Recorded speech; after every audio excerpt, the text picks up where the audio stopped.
ends South Dakota State's 29-game win streak. So a little parallel there. We talked about it a little bit in our post-game wrap that we did earlier. Ollie Gordon looked good, and that was expected, right? He looked like a guy that could win the Heisman Trophy if they give him the ball enough, right? Had a handful of 32 total touches. 32 touches, 27 carries, 5 receptions. There was a few times late in the game where I looked at you and said, probably ought to get that guy out of there, right? It just felt like game was in hand. But he looked good. So that was the big thing for me was Ollie Gordon looked good both in the run game and the passing game. Mike Gundy was a little, not frustrated, but said we need to clean some things up in the run game. Felt like there weren't as many holes there as he would have liked. But South Dakota State's good. So I'll say player takeaways Ollie Gordon. But for me, and we haven't really touched on this, it felt like there wasn't any point in this game that OSU wasn't in control. I think there was some spots where it was like, okay, South Dakota State's maybe stringing together a drive here, but there was never a point where I was like, boy, look out. And that happened a lot. You never felt like the Cowboys were in trouble. And it happened a lot last year in some of these non-conference games. And it felt like, and a really good team, felt like they controlled things for the most part. It was a close game early, but to your point, I mean, it felt like Oklahoma State controlled things from start to finish. And there was never a moment in this game where I thought, here come the Jackrabbits, or Oklahoma State might be falling into a trap. They took care of business for the most part. And a really quick point on that, too. There was a point in the second half, I think they scored to make it a two-possession game again. I think OSU comes out, gets the ball first in the third quarter and scores, extends their lead. But then South Dakota State comes right back down the field and scores maybe in 4 or 5 plays.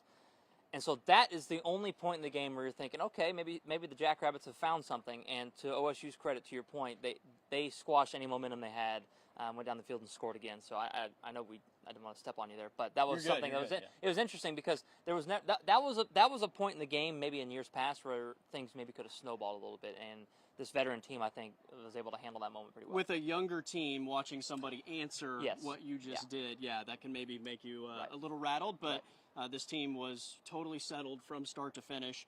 I want to start with Ollie Gordon, and we'll kind of work our way through. 32 touches overall. I mean, that feels like a lot for a season opener from a guy that you're expecting to have a big workload this season. He is, the bell cow for this team. They needed it, I mean, in terms of trying to get rushing production, and this is where I want to get your take and maybe explain this to people. Mike Gundy said that they didn't run the ball well tonight. They didn't run the ball up to his level of expectation. I think we would all agree with that. Simultaneously, you can say that Ollie Gordon played a heck of a game. So how do you balance, when somebody asks you, like, how can both of those things be true? How do you explain that to a fan? It's interesting because I think, to me, what he's getting at is that there was too much contact before the line of scrimmage or near the line of scrimmage. And so Ollie Gordon had to do a lot of work himself to get the yards that he got. And so that's probably where it's coming from. Like, that's why Ollie had a good game is because he did it himself. You would rather him not have to worry about it. And we call them gashes in the defense. You'd rather gash the defense with some nice blocking up front. There was a few plays like that where he was able to get to the second level virtually untouched. But for the most part, there was contact at or near the line of scrimmage, and Ollie, being Ollie, was able to get the yards himself. And so I think that is where both those statements can be true, because Ollie had a great game because he had to do a lot himself, the run game needs to improve because the offensive line, who I think they're expecting to lean on this year, needed to be a little bit better in terms of opening up holes. On the majority of his plus gains, he was having to make someone miss near the line of scrimmage and or run over somebody or bounce off of somebody ultimately to get those plus runs. He had a couple of highlights we mentioned before the game in our pregame stream. Like, what is the balance of, getting Ollie his opportunities, getting him his numbers, because he's a Heisman candidate, right? And, letting some of the younger guys have a chance and letting Ollie Gordon, get his work in and sit on the sideline. Right. I thought he was done going into the fourth quarter. I said to you, there's no way Ollie Gordon's playing again. Yeah. And then South Dakota State scores a touchdown, and I thought, okay, maybe they'll throw him back out there. They did a couple more drives. I don't know if it was just to get him over the century mark or what the situation was, but when you started to look at the number of carries and that the game was completely in hand at that point. Felt like it. I think that goes back to our conversation in the pregame about making sure he hits certain statistical benchmarks to keep his name and, that spotlight on Oklahoma State University. You think that's in Gundy's mind? You think that's something he thinks about? I would imagine not, but I don't know. I don't know. He likes the publicity. I think he likes the spotlight being on Oklahoma State. I would say in a close game, it's probably not. No. In a game that you are controlling, where you're not having to worry about every play potentially being the difference between winning and losing, you probably are able to go further down the list of, oh, let's get Ollie Gordon to the century mark, or, whatever the situation was. I mean, in any other circumstance, Ollie Gordon's not playing in the fourth quarter, yeah, right? That's what I thought. And so it was interesting. We've talked about it on the stream. We've talked about it in passing, like Mike Gundy being conservative. Mike Gundy seems not starting fast.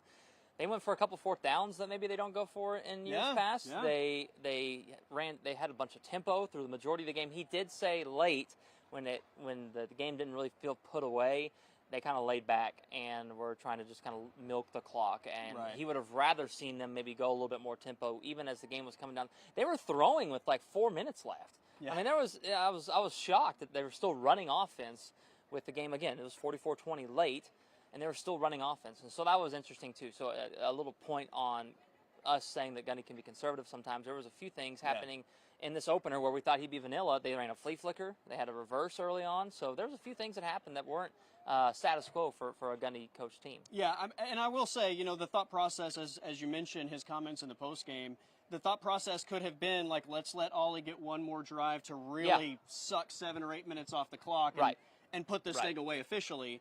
And you don't know if your backup running backs are going to be able to do that, again, partly because of the lack of a dominant push on the line of scrimmage. But I will say about Mike Gundy and some of the criticism of being conservative and not overly aggressive, you have to operate with what your personnel is, right? And there have been teams in the past that offensively I wouldn't have felt like there was a great chance they're picking up 4th and short, right? Yeah, and you've had some really good defenses the past few years. I go back to the Malcolm Rodriguez year. That defense was off the charts great, and they were ultra conservative on offense that season because they could lean on the defense, and there was no reason to put your strongest group in a bad position. This year, I think you have an offense that has to make you feel confident in rolling the dice in those situations. So I've never understood just the blanket Mike Gundy is conservative criticism. No. I think he's been pretty good about being conservative when, you look at the X's and O's and the strengths and weaknesses of his football team, and it says you should be conservative. And I think tonight was an example of you have the right personnel to roll the dice in certain moments. And I think the access to information that everybody has now in the analytics say going for it on fourth down more, it makes more sense. And so everybody that sits in these bleachers has access to that now. And then when they see their coach not go for it on 4th and 4 from the 50, they're like, well, what's going on? Why isn't our coach paying attention to that? Well, there's a reason for that. And I think you hit the nail on the head is we always say KYP, right? Know your personnel. That's right. So that's kind of what Mike Gundy's done in his past. What'd you think about Alan Bowman today? We said it earlier, be a game manager. That's what he was, man. He made good throws. He actually had some numbers taken away from him. A couple nice throws in the end zone. DeJon Sterling dropped a touchdown. Rashad Owens dropped a touchdown early as well. So there's a few throws in there that I think were catchable and should have been caught, really, and weren't. And so that could have. But the stat line still ended up being really solid. He distributed well. Gundy mentioned in the postgame that a lot of their offense is RPO-based, and so you have to know your offense and know how to read a defense to operate in the RPO games. And felt like he did a pretty good job of that. Distributed the ball well, spread it around pretty good. They put a focus on Brendan Presley early. I'm not sure how many catches he had after halftime. He had like 5 or 6 at half. I'm not sure if I remember him catching a ball after maybe the first quarter. He scored a touchdown, obviously. He early made an impact. He was a big impact. So again, Bowman did a great job. There was one ball that almost got picked off, and I think we looked at each other and said, that's the first one I think that's kind of been in harm's way. And so do that. That's all you need to do, and you're going to be successful when you have a guy like Ollie Gordon you can hand the ball off to. So I thought he was solid. I thought he played well.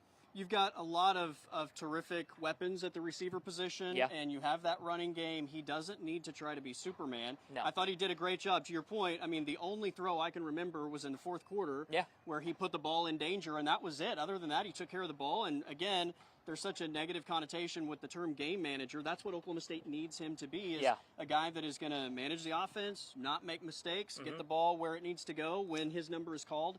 He did a great job of that. He doesn't need to throw for 400 yards every week. No. If he's having to, then you're probably in a bad situation to begin with. Right. So I thought he passed with flying colors. Again, the one ball that he threw that was in danger is it. And for an opener, I mean, I think you can live with that. And on a week-to-week basis, clearly that's going to be a priority, is taking care of the football. Yeah. I also felt like in terms of the passing game, it was ultra vanilla. I mean, they took a few shots, but the routes being run, I mean, there was nothing really exotic in the passing there wasn't. game, and that's somewhat expected, I think, going into an opener at Oklahoma State. Yeah, and it was good to see Dazon Stribling back, back from injury, and he looked good. The chemistry with him and Alan Bowman looked good too. So that just adds another element to this offense. Gavin Freeman had a couple catches, I think, former Sooner. So that was good to see him getting involved as well. So, yeah, the offense itself I thought was solid. There wasn't anything flashy. We kind of talked about that after the game, too. It was like, there's really not anything that was like, whoa, that was impressive. Ollie was good. Like, Ollie Gordon made some wow plays. And other than that, it was just kind of take care of business. They plodded along and got their 44, and that's how they did it. So, yeah, offense looked good. I know we're about to talk about the defense, too, and I thought they were just fine as well. Yeah, last year one of the big issues with the defense was the big plays, right? They gave up so many explosive plays, and for as many stretches as they would have where they played solid, that is completely undone by a couple possessions where you give up, a 50-yard, 60-yard play, let the team that has been somewhat shut down, gain a little momentum, get into the red zone, whether that produces a touchdown or a field goal. We saw a couple of those today. I don't think it was anything egregious that I would be flying the red flag over, but it is something that was an issue last year and is going to have to continue to be something that they stress to this football team that has to be fixed. Gundy mentioned in postgame the two big things they wanted to fix was better run game, like you mentioned, and then limiting big plays on defense. There was maybe 4 or 5 chunk plays. And I think he was trying to do the math in his head at the podium. I think he said that if you take away 4 or 5 of the big plays they had, that was accounted for the majority of their offense. Yeah. And so, to your point, that's still something they're focusing on. It didn't look like there was a ton of receivers running wide open. There was a touchdown in the second half, but that was pretty evident. Maybe one in the first half too. I can't remember No, it was the second half. So that happened. Other than that, though, I felt like they were pretty sound. Tackling looked pretty good for the most part for game one. That's something you always pay attention to. Thought they did a good job tackling there. Let's see, what else was there? I thought, Corey Black had the interception. That was nice. That he made a good play on the ball. Quarterback for South Dakota State was good. I feel like they did a good job. Again, we talked about internal pressure from defensive tackles, nose guards, whatever front they're in. Looked like there was a lot in his face, and he was throwing off his back foot a lot. And so I think that was also an added bonus for Brian Nardo's defense. And to give the secondary a little credit, I do think that when there were some big plays, I know at least a couple of them were because the quarterback was able to extend the play and then make a throw. Yeah. So you can't ask those guys on the back end to defend forever. Right. No corner or safety is going to be able to cover for X amount of time. So when you have a quarterback that can extend, and he was able to do that a couple times, feeling the pressure, that's where I think you had a couple of those breakdowns. Yeah, and there was Colin Oliver made some nice plays. Good to see him. He was almost not non-existent last year, but man, he had such a good year 2 years ago. Expectations were so high, and he couldn't really find his groove with Brian Nardo in that scheme. Had a couple nice plays today, so that was good to see. Nick Martin look good. Justin Wright was not available today. That's why we didn't see him. We talked about him in the pregame stream. Found out after that ended that Justin Wright was out, perhaps with injury, or just being held out precautionary. So that's why we didn't see him. But Nick Martin looked good. Colin Oliver looked good. Kendall Daniels. What did you think? He seemed to be all over the field. I don't remember how many big impact plays he made, but he seemed to be pretty active in terms of just being around the ball. So that was the thing. Yeah, he didn't flash, but he didn't, at least from our perspective, didn't bust a lot. And if he did, it was something that we missed. So for the most part, he was around the ball. He made the plays he needed to make. He was physical at the point of attack, which was good. I leaned over to you at one point and said, South Dakota State's physical. They're playing hard. They were tough. Yeah. They were getting some big hits on Ollie Gordon. When they weren't cramping up. Oof. And I'm surprised he didn't address that in the post game, because he was not happy. He was very, very unhappy. It's just as much a strategy as their silly little substitution thing they do, where a team subs in, and then OSU waits till the last minute, and then they walk their guys out there and walk the guy off the field. To get the delay a game. So that's all part of the game. It's all strategy. It just looks worse when your guys laying on the field cramping. I don't like it. I'm not a fan of that. They need to work on the substitution rule too. But I digress on that. I think that something needs to change there, because that happened, was it 10-plus times? Eight to 10 times? I can't even put a number on it because there was just a point where I just thought, this is wild. Now, it is wild to see. Now, they are from South Dakota. Thank you. Right? Yes, they don't play in humidity. They don't experience anything like the humidity that we had in Stillwater today, and we certainly felt it on the sideline, just shooting the game, and we're not out there running and trying to make plays. Pads, so, to a degree, I do understand some of it, but I would have if I had to bet, I would say that a lot of that was overdone for sure. I think there was some cramping, but then it was unfortunately mixed in with some. I need to get it down so my guys can get a breather. So. That was frustrating. But they were physical, and I think in terms of the line of scrimmage, I don't know that I look at this game as like Oklahoma State was great on the line of scrimmage on both sides of the ball or bad.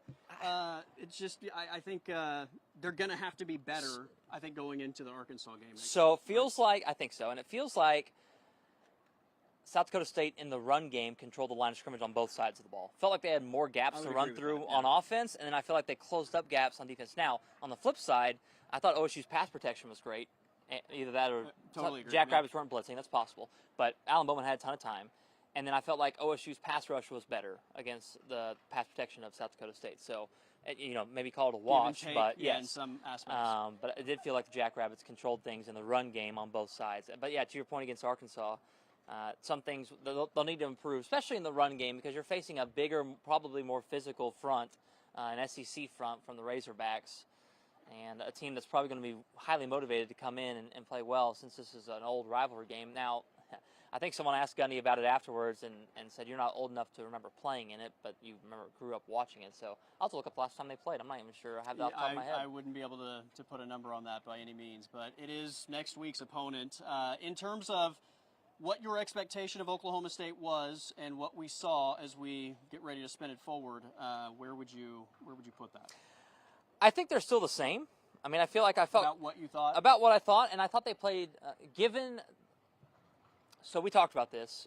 The loss to South Alabama, I think, was the best thing for this team facing an FCS opponent, and the fact that they won back-to-back national championships. Like, if they were playing North Dakota State, would they have that same preparedness, if you will, because all offseason they've been hearing about 29 straight wins. In fact, the players were like talking smack after the game about like, what win streak? What? It's like, dude, it's an FCS team. Like, I don't know, but they've probably been hearing about it all offseason, right? About how good this team is, and so and nationally they were on the upset alert all week, right? Sure. For this first weekend of college football collectively. At one point it was I think it ended in like 12 or 13, but at one point it was 9.5 was the line.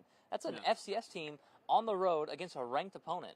So to answer your question, I feel like my expectations for this team are similar to what they were coming in, because I think we both agreed that they would handle their business today. Yes. And so I feel like the one thing that was a little concerning was that the offensive line in the run game wasn't as sharp as I thought it would be. But I expect to see that change. 1980, by the way, was the last time OSU and Arkansas played. I just looked it up. So neither one of us were alive. No. They played every year. Sorry, they were in the same conference. They played every year. Golly, look at that! All the way back to 1943, basically 1950. Sorry. Yeah. So they played each other for 30 straight years. Haven't played in 44 years now. So that'll be fun with that game coming up next weekend. And that's an Arkansas team that put up a big number on the scoreboard in their opener. They have the quarterback transfer out of Boise State, who is a dual threat option, and he looked really good. Jaquindon Jackson, the running back, I had a pretty good game. He is from Utah. He was in that crowded backfield for the Utes a year ago. We obviously know about Luke Haas and what a problematic matchup he can be if they target him.